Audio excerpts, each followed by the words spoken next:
সাবেক প্রধানমন্ত্রী শেখ হাসিনা সহ ৩ আসামির সাজার রায়ে খুশি। গণ অভ্যুত্থানের প্রথম শহীদ রংপুর বেগম রোকেয়া বিশ্ববিদ্যালয়ের শিক্ষার্থী আবু সাইদের পরিবার। রায় ঘোষণার পরপরই খুশিতে মিষ্টি বিতরণ করেন তারা। ফাহাদ হোসেন সাহসী রিপোর্ট, জানাচ্ছেন শাশ্বতী সরকার।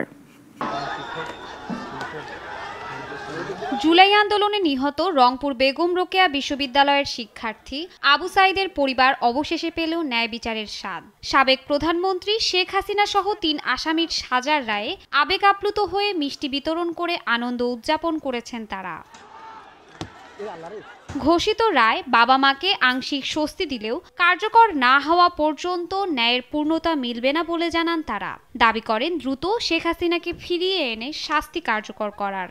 সরকারের কাছে দাবি ভারত থেকে নিয়ে আসার জন্য, নিয়ে এসে যেন ফাঁসি কার্যকর করে আমার জীবন দশায় আমি যেন দেখতে পাই।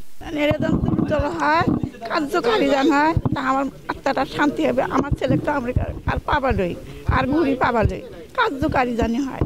এর আগে রায় ঘিরে সকাল থেকেই পীরগঞ্জের বামনপুর জাফর পাড়ায় আবু সাইদের বাসায় ছিল স্বজন ও এলাকাবাসীর ভিড়। বৈষম্য বিরোধী ছাত্র এবং শহীদ পরিবারগুলোর উপরে কোনো প্রকার হামলা তারা করতে পারে যে কোনো সময়। এই কারণে তাদেরকে আটকাইতে হবে, তাদেরকে আটকাইলেই আমাদের নিরাপত্তা নিশ্চিত হবে। তো আমরা রাষ্ট্রের কাছে এটা আবেদন করব যাতে শহীদ ফ্যামিলি, আহত ফ্যামিলি থেকে শুরু করে সবাইকে পূর্ণ নিরাপত্তা দেয়া হয়। আবু সাইদ হত্যার এই রায় শুধু ন্যায় বিচারের প্রতিফলন নয়, ভবিষ্যৎ রাজনীতিকদের জন্য সতর্ক বার্তাও বটে। এ রায় ভবিষ্যৎ রাজনীতিবিদদের দায়বদ্ধতার পথে ফেরাবে বলে প্রত্যাশা আবু সাইদের পরিবারের। শাশ্বতী সরকার, নাগরিক।